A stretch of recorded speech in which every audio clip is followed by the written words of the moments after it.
Albert Einstein once said, everybody's a genius, but if you judge a fish by its ability to climb a tree, it will live its whole life believing that it is stupid. Ladies and gentlemen of the jury, today on trial we have modern day schooling. Glad you could come. Not only does he make fish climb trees, but also makes them climb down and do a 10-mile run. Tell me, school, are you proud of the things you've done? Turning millions of people into robots, do you find that fun? Do you realize how many kids relate to that fish? Swimming upstream in class, never finding their gifts, thinking they are stupid, believing they are useless? Well, the time has come, no more excuses. I call school to the stand and accuse him of killing creativity, individuality, and being intellectually abusive. He's an ancient institution that has outlived his usage. So, Your Honor, this concludes my opening statement, and if I may present the evidence of my case, I will prove it. Proceed. Exhibit A. Here's a modern day phone. Recognize it? Here's a phone from 150 years ago. Big difference, right? Stay with me. Here's a car from today, and here's a car from 150 years ago. Big difference, right? Well, get this. Here's a classroom of today, and here's a class we used 150 years ago. Now ain't that a shame? In literally more than a century, nothing has changed. Yet you claim to prepare students for the future? But with evidence like that, I must ask, do you prepare students for the future or the past? I did a background check on you and let the record show that you were made to train people to work in factories, which explains why you put students in straight rows, nice and neat, tell them sit still, raise your hand if you want to speak, give them a short break to eat, and for 8 hours a day, tell them what to think. Oh, and make them compete to get an A letter which determines product quality, hence grade A of meat. I get it. Back then, times were different. We all have a past. I myself am no Gandhi. But today, we don't need to make robot zombies. The world has progressed. And now we need people who think creatively, innovatively, critically, independently, with the ability to connect. See, every scientist will tell you that no two brains are the same. And every parent with 2 or more children will confirm that claim. So please explain why you treat students like cookie cutter frames or snapback hats, giving them this one-size-fits-all crap. Watch your language. Sorry, Your Honor, but if a doctor prescribed the exact same medicine to all of his patients, the results will be tragic. So many people would get sick, yet when it comes to school, this is exactly what happens, this educational malpractice, where one teacher stands in front of 20 kids, each one having different strengths, different needs, different gifts, different dreams, and you teach the same thing the same way? That's horrific. Ladies and gentlemen, the defendant should not be acquitted. This may be one of the worst criminal offenses ever to be committed. And let's mention the way you treat your employees. Objection. Overruled. I want to hear this. It's a shame. I mean, teachers have the most important job on the planet, yet they're underpaid? No wonder so many students are short-changed. Let's be honest, teachers should earn just as much as doctors, because a doctor can do heart surgery and save the life of a kid, but a great teacher can reach the heart of that kid and allow him to truly live. See, teachers are heroes that often get blamed, but they're not the problem. They work in a system without many options or rights. Curriculums are created by policymakers, most of which have never taught a day in their life. Just obsessed with standardized tests. They think bubbling in a multiple choice question will determine success. That's outlandish. In fact, these tests are too crude to be used and should be abandoned, but don't take my word for it. Take Frederick J. Kelly, the man who invented standardized testing, who said, and I quote, "These tests are too crude to be used and should be abandoned." Ladies and gentlemen of the jury, if we continue down this road, the results will be lethal. I don't have much faith in school, but I do have faith in people. And if we can customize healthcare, cars, and Facebook pages, then it is our duty to do the same for education, to upgrade it, change it, do away with school spirit, because that's useless. Unless we're working to bring the spirit out of each and every student, that should be our task. No more Common Core. Instead, let's reach the core of every heart in every class. Sure, math is important, but no more than art or dance. Let's give every gift an equal chance. I know this sounds like a dream, but countries like Finland are doing impressive things. They have shorter school days, teachers make a decent wage, homework is non-existent, and they focus on collaboration instead of competition. But here's the kicker, boys and girls. Their educational system outperforms every other country in the world. Other places like Singapore are succeeding rapidly. Schools like Montessori, programs like Khan Academy, there is no single solution. But let's get moving, because while students may be 20% of our population, they are 100% of our future. So let's attend to their dreams, and there's no telling what we can achieve. This is a world in which I believe, a world where fish are no longer forced to climb trees. I rest my case.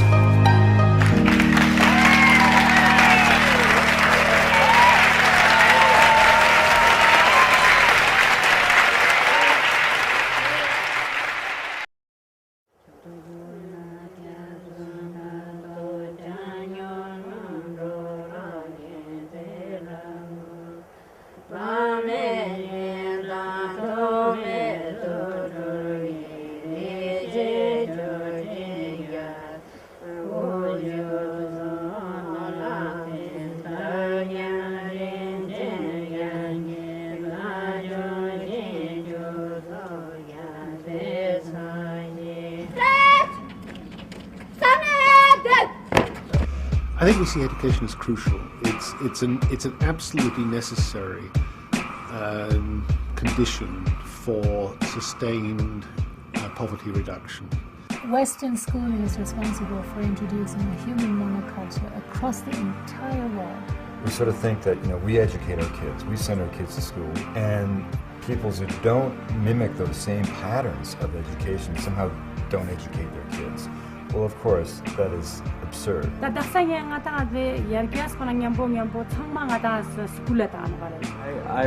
don't know about my culture very much. Nobody speaks the fluent Ladakhi. Yeah, if somebody speaks Ladakhi or Hindi, then teacher give him or her punished him. We moved from wisdom to knowledge, and now we are moving from knowledge to information, and that information is so partial. We just after money. One of the things that's most disturbing to me is that you have an institution that is in place globally that is branding millions and millions and millions of innocent people as failures. Most of the students of Ladakh, they don't do very well. 90% end up failures. They're in-between people, and they're falling through the cracks of an in-between world. We put out this idea, which I think is a blatant lie, that if people buy into the dictates of our economic paradigm, that somehow they will magically achieve the wealth that we enjoy in the West. Ain't gonna happen. This model isn't even working in America. And I think the profound kind of damage that it's doing, we'll recognize generations from now, and we'll look back and say, how could we have done this kind of thing to people? There is an assumption that Western education is something that is superior. These peoples aren't failed attempts at being us. They're unique answers to the fundamental question, what does it mean to be human and alive? The intent really is to get every child into school. For if we are to fit and train such children for the future, they cannot be left as they are.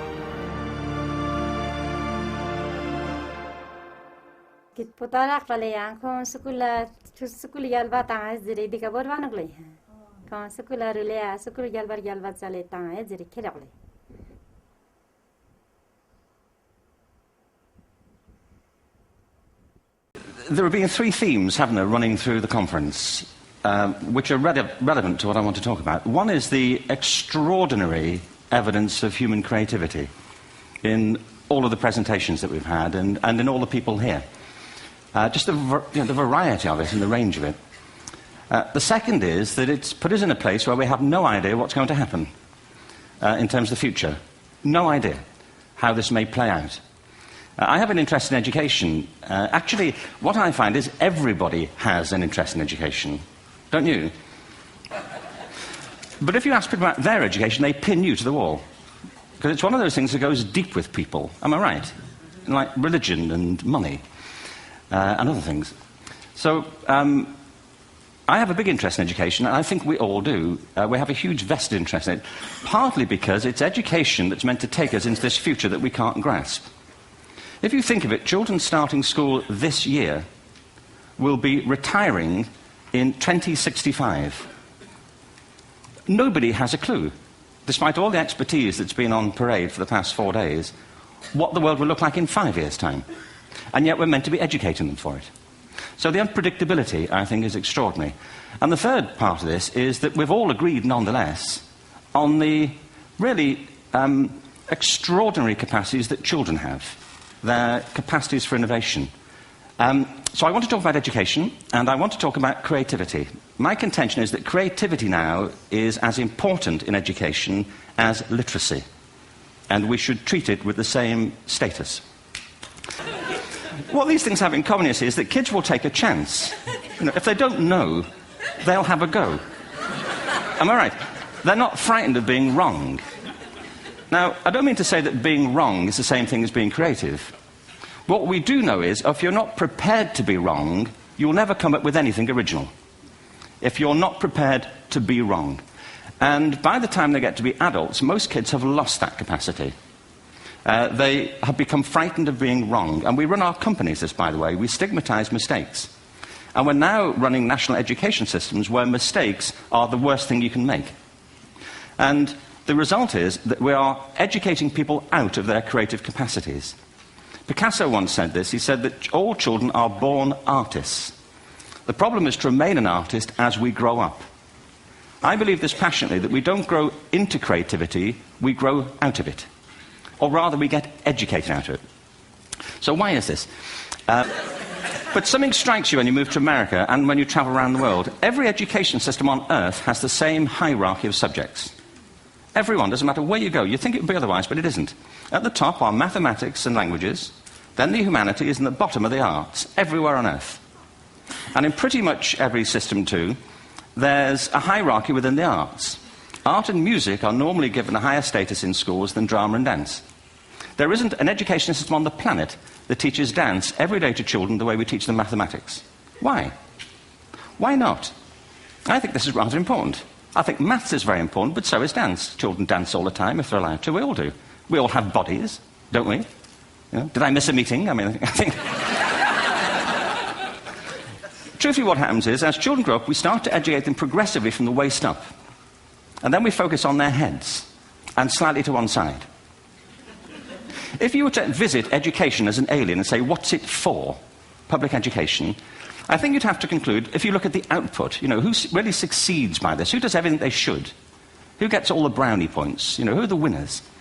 I think you'd have to conclude the whole purpose of public education throughout the world is to produce university professors. No. They're the people who come out the top. And I used to be one. So there. You know.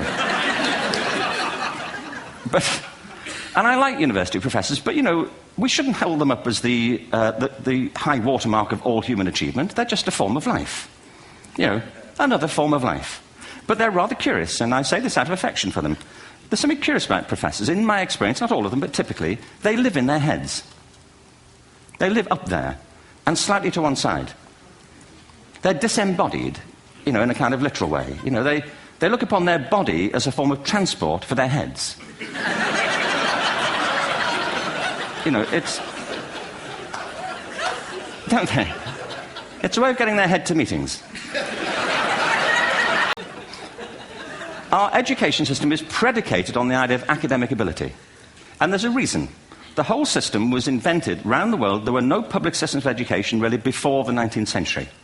They all came into being to meet the needs of industrialism. So the hierarchy is rooted on two ideas. Number one, that the most useful subjects for work are at the top. So you were probably steered benignly away from things at school when you were a kid, things you liked, on the grounds you would never get a job doing that. Is that right? Don't do music, you're not going to be a musician. Don't do art, you won't be an artist. Benign advice. Now, profoundly mistaken. The whole world is engulfed in a revolution. And the second is academic ability, which has really come to dominate our view of intelligence because the universities designed the system in their image. If you think of it, the whole system of public education around the world is a protracted process of university entrance. And the consequence is that many highly talented, brilliant, creative people think they're not. Because the thing they were good at school wasn't valued or was actually stigmatized. And I think we can't afford to go on that way. In the next 30 years, according to UNESCO, more people worldwide will be graduating through education than since the beginning of history. More people. And it's the combination of all the things we've talked about, technology and its transformational effect on work, and demography and the huge explosion in population. Suddenly, degrees aren't worth anything. Isn't that true? When I was a student, if you had a degree, you had a job. If you didn't have a job, it's because you didn't want one. And I didn't want one, frankly. So, but now, kids with degrees are often heading home to carry on playing video games. Because you need an MA, where the previous job required a BA, and now you need a PhD for the other. It's a process of academic inflation, and it indicates the whole structure of education is shifting beneath our feet. We need to radically rethink our view of intelligence. We know three things about intelligence. One, it's diverse. We think about the world in all the ways that we experience it. We think visually, we think in sound, we think kinesthetically, we think in abstract terms, we think in movement. Secondly, intelligence is dynamic. If you look at the interactions of a human brain, as we heard yesterday from a number of presentations, intelligence is wonderfully interactive. The brain isn't divided into compartments. In fact, creativity, which I define as the process of having original ideas that have value, more often than not, comes about through the interaction of different disciplinary ways of seeing things. The brain is intentionally... By the way, there's a shaft of nerves that joins the two halves of the brain called the corpus callosum. It's thicker in women. Following on from Helen yesterday, I think this is probably why women are better at multitasking. Because you are. Aren't you? There's a raft of research, but I know it from my personal life. And the third thing about intelligence is it's distinct. I'm doing a new book at the moment called Epiphany, which is based on a series of interviews with people about how they discovered their talent. I'm fascinated by how people got to be there. It's really prompted by a conversation I had with a wonderful woman who most people have never heard of. She's called Gillian Lynn. Have you heard of her? Some have. She's a choreographer, and everybody knows her work. She did Cats and Phantom of the Opera. She's wonderful. I used to be on the board of the Royal Ballet in England, as you can see. And anyway, Jill and I had lunch one day. I said, how'd you get to be a dancer? And she said it was interesting. When she was at school, she was really hopeless. And the school in the 30s wrote to her parents and said, we think Gillian has a learning disorder. She couldn't concentrate. She was fidgeting. I think now they'd say she had ADHD. Wouldn't you? But this was the 1930s, and ADHD hadn't been invented, at this point, so it wasn't an available condition. People weren't aware they could have that. Anyway, she went to see this specialist. So this oak-panelled room, and she was there with her mother, and she was led and sat on this chair at the end, and she sat on her hands for 20 minutes while this man talked to her mother about all the problems Gillian was having at school. And at the end of it, because she was disturbing people, her homework was always late and so on, little kid of 8, in the end, the doctor went and sat next to Gillian and said, Gillian, I've listened to all these things that your mother's told me. I need to speak to her privately. So he said, wait here, we'll be back. We won't be very long. And they went and left her. But as they went out the room, he turned on the radio that was sitting on his desk. And when they got out the room, he said to her mother, just stand and watch her. And the minute they left the room, she said she was on her feet, moving to the music.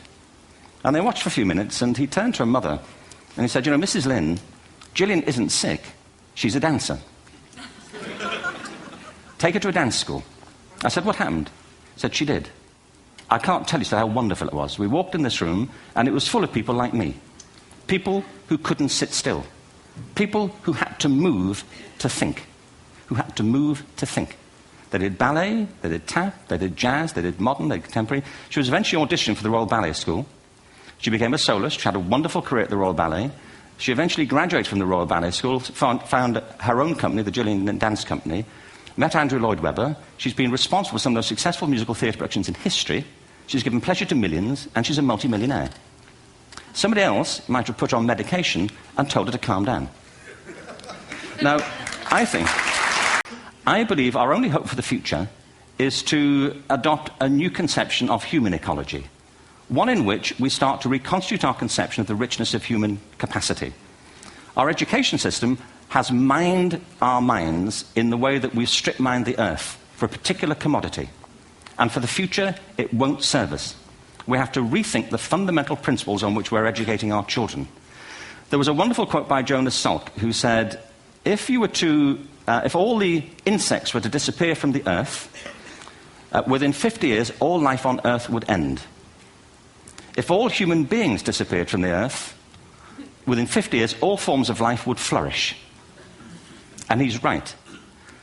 What TED celebrates is the gift of the human imagination. We have to be careful now that we use this gift wisely and that we avert some of the scenarios that we've talked about. And the only way we'll do it is by seeing our creative capacities for the richness they are and seeing our children for the hope that they are. And our task is to educate their whole being so they can face this future. By the way, we may not see this future, but they will. And our job is to help them make something of it. Thank you very much.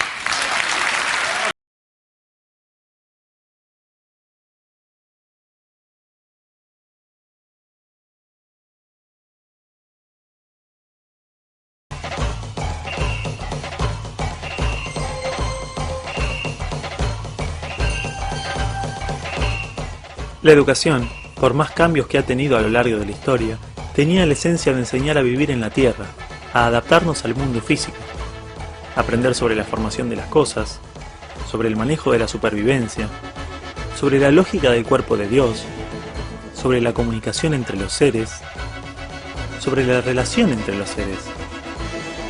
La educación debe servirnos para la adaptación al mundo, para aprender conscientemente a manejarnos en él, aprender de nosotros mismos y de los demás en conjunto. Para esto, es necesaria una forma de aprendizaje que rompa con los esquemas educativos a los que estamos acostumbrados, que se basan en la memorización, la competencia, el abuso de autoridad, la falta de creatividad e imaginación, la importancia de lo mental sobre lo emocional.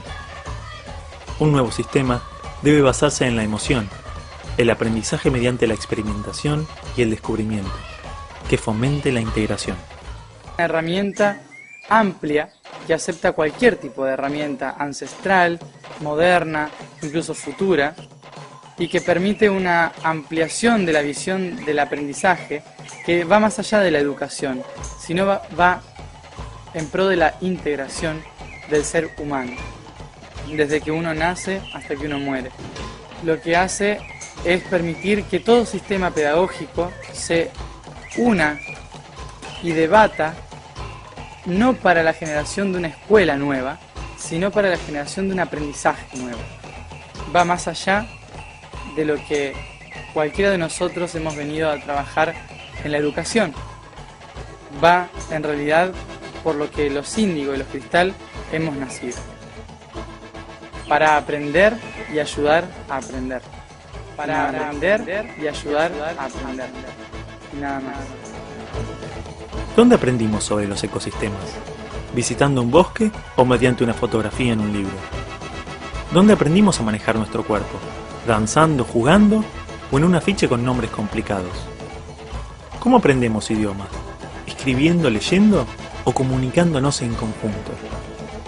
¿Cómo aprendemos el teorema de Pitágoras? ¿Memorizando la fórmula o descubriéndolo como lo hizo el mismo Pitágoras? Sabemos que la Tierra gira alrededor del Sol, pero ¿alguna vez miramos al cielo tratando de entender por qué? Por ejemplo, que todo lo que enseñen, todo lo que sea práctico en casa, lo que se tenga que saber hacer en casa, en la escuela, en la sociedad, sea aplicable a la escuela, a la sociedad y a la casa. No todo lo que se enseñe debe ser aplicable a la vida diaria, porque ahí es donde realmente está nuestra labor, donde todos tenemos que trabajar. El mundo ahora se ve en cuarta dimensión, por lo tanto es amplio, no es focalizado, sino que es circular hacia todos lados, por lo tanto. Pero lo más importante, lo primordial para poder manejar todo esto, obviamente está en padres y maestros, que son los primeros que tienen que cambiar la visión y los primeros que tienen que hacer un gran quiebre en sus conceptos sobre la sociabilidad, que ya no es alguien que te indica lo que hay que aprender, sino que alguien que aprende en paralelo, es un compañero de aprendizaje, alguien con quien se puede llegar a un consenso de aprendizaje, en el que cualquier cosa, por más que uno ya lo sepa, siempre hay algo nuevo por entender y se aprende en conjunto. Por lo tanto, tened en cuenta que los padres se han convertido en guías y los maestros en compañeros. But I believe there's a second climate crisis, which is as severe, which has the same origins, and that we have to deal with the same urgency. And I mean by this, and you may say, by the way, look, I'm good. You know, I have one climate crisis. I don't really need a second one. But this is a crisis of not natural resources, though I believe that's true, but a crisis of human resources. I believe fundamentally, as many speakers have said during the past few days, that we make very poor use of our talents. Very many people go through their whole lives having no real sense of what their talents may be, or if they have any to speak of. I meet all kinds of people who don't think they're really good at anything. I meet all kinds of people who don't enjoy what they do. They simply go through their lives getting on with it. They get no great pleasure from what they do. They endure it rather than enjoy it and wait for the weekend. But I also meet people who love what they do and couldn't imagine doing anything else. If you said to them, don't do this anymore, they'd wonder what you're talking about. Because it isn't what they do, it's who they are. They say, but this is me. You know, it would be foolish for me to abandon this because it speaks to my most authentic self. And it's not true of enough people. In fact, on the contrary, I think it's still true of a minority of people. And I think there are many possible explanations for it. And high among them is education. Because education, in a way, dislocates very many people from their natural talents. And human resources are like natural resources. They're often buried deep. You have to go looking for them. They're not just lying around on the surface. You have to create the circumstances where they show themselves. And you might imagine education would be the way that happens, but too often it's not. Every education system in the world is being reformed at the moment, and it's not enough. Reform is no use anymore, because that's simply improving a broken model. What we need, and the word's been used many times during the course of the past few days, is not evolution, but a revolution in education. This has to be transformed into something else. There are things we're enthralled to in education. Let me give you a couple of examples. One of them is the idea of linearity. That it starts here, and you go through a track, and if you do everything right, you will end up set for the rest of your life. Everybody who's spoken at TED has told us implicitly or sometimes explicitly a different story. That life is not linear, it's organic. We create our lives symbiotically as we explore our talents in relation to the circumstances they help to create for us. But you know, we have become obsessed with this linear narrative, and probably the pinnacle for education is getting you to college. I think we are obsessed with getting people to college. Certain sorts of college. I don't mean you shouldn't go to college, but not everybody needs to go, and not everybody needs to go now. Maybe they go later. You know what I mean? Human communities depend upon a diversity of talent, not a singular conception of ability. And at the heart of our challenges, at the heart of the challenge is to reconstitute our sense of ability and of intelligence. This linearity thing is a problem. See, it's outrageous as a conception, but it tracks through. The other big issue is conformity. We have built our education systems on the model of fast food. This is something Jamie Oliver talked about the other day. You know, there are two models of quality assurance in catering. One is fast food, where everything is standardized. The other are things like Zagat and Michelin restaurants, where everything is not standardized. They're customized to local circumstances. And we have sold ourselves into a fast food model of education. And it's impoverishing our spirits and our energies as much as fast food is depleting our physical bodies. But it's not only about that, it's about passion. Often people are good at things they don't really care for. It's about passion and what excites our spirit and our energy. And if you're doing the thing that you love to do, that you're good at, time takes a different course entirely. My wife's just finished writing a novel, and I think it's a great book. But she disappears for hours on end. You know this. If you're doing something you love, an hour feels like 5 minutes. If you're doing something that doesn't resonate with your spirit, 5 minutes feels like an hour. And the reason so many people are opting out of education is because it doesn't feed their spirit. It doesn't feed their energy or their passion. So I think we have to change metaphors. We have to go from what is essentially an industrial model of education, a manufacturing model, which is based on linearity and conformity and batching people. We have to move to a model that is based more on principles of agriculture. We have to recognize that human flourishing is not a mechanical process, it's an organic process. And you cannot predict the outcome of human development. All you can do is, like a farmer, is create the conditions under which they will begin to flourish. So when we look at reforming education and transforming it, it isn't like cloning a system. There are great ones, like KIPS, it's a great system. There are many great models. It's about customizing them to your circumstances and personalizing education to the people you're actually teaching. And doing that, I think, is the answer to the future, because it's not about scaling a new solution.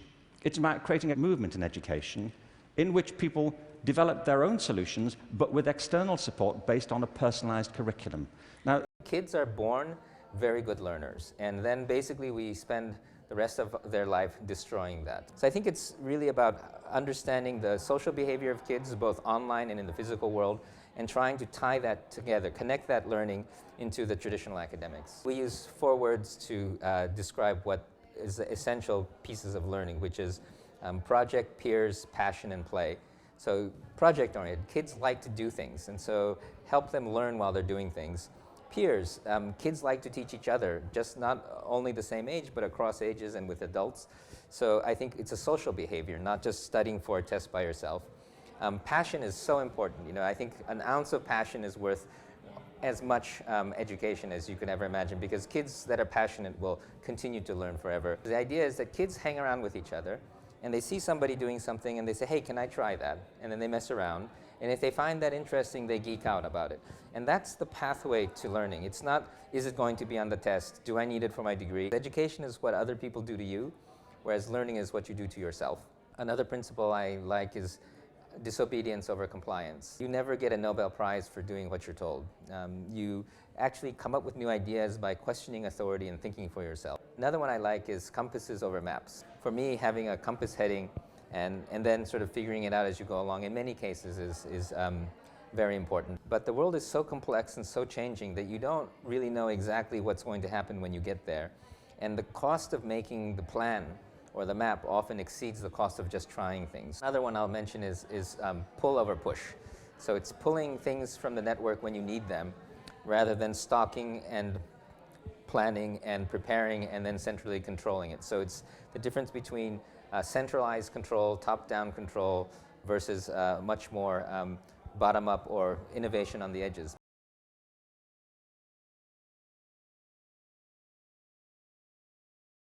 Tem sido negado nas escolas, nas creches, nas instituições escolares, não porque essas instituições elas não enxerguem o corpo como fazendo parte do processo educacional. O corpo é negado na sociedade. Na época do Iluminismo, na época do Renascimento, esse corpo teve que ter sido deixado de lado para supervalorizar a razão da ciência, porque era necessário a gente superar o período da Idade Média. Então a ciência tinha que chegar com bastante força e com isso a razão, a ciência foi supervalorizada e o teórico passou a ser de uma forma muito mais presente do que o prático. Hoje nós ainda carregamos a herança, a grande herança de que o corpo, as atividades práticas, jogos, brincadeiras ainda são vistos como uma coisa de segunda qualidade, uma coisa não tão séria. E aí nós deixamos a razão supervalorizada em detrimento da emoção, do afeto, do corpo. Ultimamente as instituições escolares, elas constroem um conhecimento com muito pouca participação corporal. Geralmente o ensino é obediente, estático, em fila e calado. E isso não é nada bom. Obviamente a educação ela precisa ser lúdica, ela precisa ter movimento, ela precisa ser criativa, ela precisa estar com um aspecto de conhecimento muito mais atuante do que a gente está parado pensando e construindo conhecimento. O conhecimento deve ser construído por completo, não apenas com a cabeça, e sim com o corpo inteiro. A nossa comunicação ela é totalmente corporal. Nós somos totalmente corpo. E nós só vamos começar a comunicação verbal tempos depois do nosso nascimento. E, no entanto, a gente se comunica de uma forma fantástica, sem uma única palavra, porque nós nos comunicamos pelos gestos, nós nos comunicamos pelos olhares, nós nos comunicamos por todas as emoções que transbordam pelo nosso corpo. Não é um corpo mecânico. O corpo é a expressão da sua personalidade, o corpo é a expressão da sua cultura, o corpo é a expressão do seu momento histórico, o corpo é a expressão da política em que você vive no teu país, na tua nação, na tua cidade. Então nós precisamos entender que esse corpo é tudo e que é um erro a separação entre mente e corpo. Essa separação ela existiu porque ela foi necessária para estudos, mas ela na prática, no cotidiano, ela não acontece. É impossível a separação de mente e corpo, mas nós insistimos nisso. Então, quando a escola começa o seu trabalho de construção do conhecimento, a escola trabalha nesse conceito de corpo e mente. É mais ou menos como se o corpo só servisse para transportar a cabeça para a escola e transportar essa cabeça de volta para casa e fazer com que essa cabeça pense. Obviamente, se a gente adoece por inteiro. Se a gente tem saúde por inteiro. Se a gente está feliz, a gente está feliz por inteiro. Se a gente entristece, a gente está triste por inteiro. É impossível essa separação. É óbvio que precisamos ter conhecimento sobre o processo de evolução dessas crianças. Mas junto com isso, é tão necessário quanto a gente ter a percepção, a gente ter a sensibilidade de permitir que essa criança se expresse, de permitir que essa criança explore os diversos espaços da onde ela está. Está tão preocupado em controlar as ações, a gente está tão preocupado em seguir o planejamento, que a gente não se dá o direito de escapar, de deixar o planejamento ser um caminho flexível, de poder ir mais para lá, de poder ir mais para cá, de poder retornar, de poder acelerar, de acordo exatamente com a dinâmica que as crianças nos dão. É importante ter sensibilidade, é importante ter percepção, é importante permitir que as coisas aconteçam, é importante relaxar no controle que a gente faz com as crianças nos primeiros anos de vida. Essas crianças elas já trazem uma história muito grande de vida corporal da sua família, do seu bairro, da casa onde mora. E essas vivências, essas heranças corporais, elas podem e devem ser usadas dentro da escola. É preciso quebrar o muro que a escola, a creche, a educação infantil faz entre a comunidade e a instituição escolar. We don't need no education.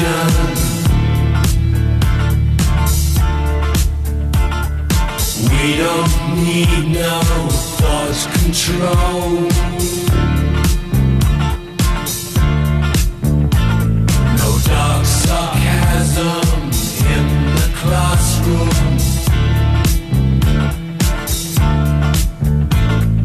Teacher, leave them kids alone.